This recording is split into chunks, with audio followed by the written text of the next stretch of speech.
Imagine being uprooted from everything you know, everything you've ever loved, and thrust into a foreign land where the air smells different, the people speak a different language you barely understand, and the customs are as strange as the stars in the sky.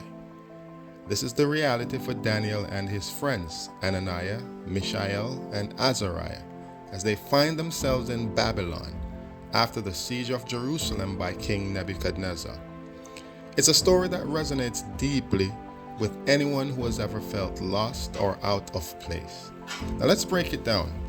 The moment Nebuchadnezzar sets his sights on Jerusalem, it's not just a military conquest, it's a cultural invasion.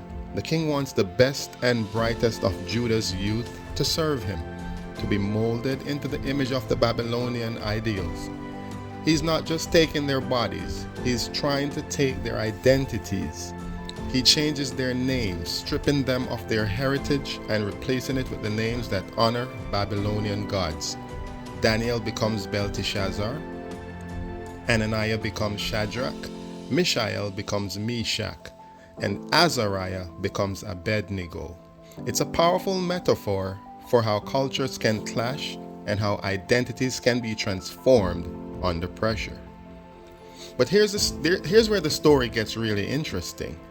Daniel, despite the overwhelming odds, decides he won't defile himself with the king's food and drink.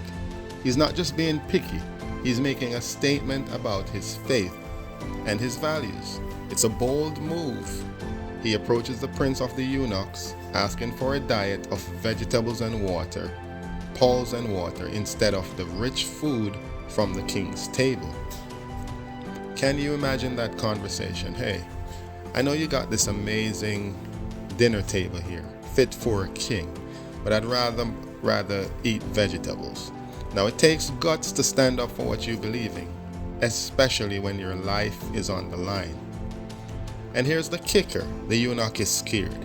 He's worried that if Daniel and his friends look worse than the others, it could cost him his head. But Daniel proposes a challenge. Give me 10 days, just 10 days to prove that my commitment to my belief can yield better results than the king's lavish meals. It's a gamble, but it's one that pays off. And at the end of those 10 days, they look healthier and more vibrant than their peers. This is a testament to the power of conviction and the idea that sometimes sticking to your principles can lead to unexpected rewards. What's even more fascinating is what happens next. Daniel and his friends are not only spared from the king's food, but they also excel in wisdom and understanding. They become 10 times brighter than all the magicians and astrologers in Babylon. It's almost poetic, isn't it? By refusing to compromise on values, they end up standing out in a way they never could have imagined. Their faithfulness doesn't just protect them, it elevates them. Now this is a reminder. This story is a reminder for all of us. In a world that often tries to push us into molds that don't fit, Daniel's story encourages us to hold on to our values, even when it feels like we're standing alone. It's about finding strength in our convictions and understanding that true success isn't just about fitting in. It's about staying true to who we are.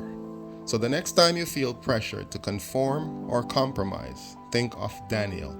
Think of his courage and the incredible impact it had on his life and the lives of those around him.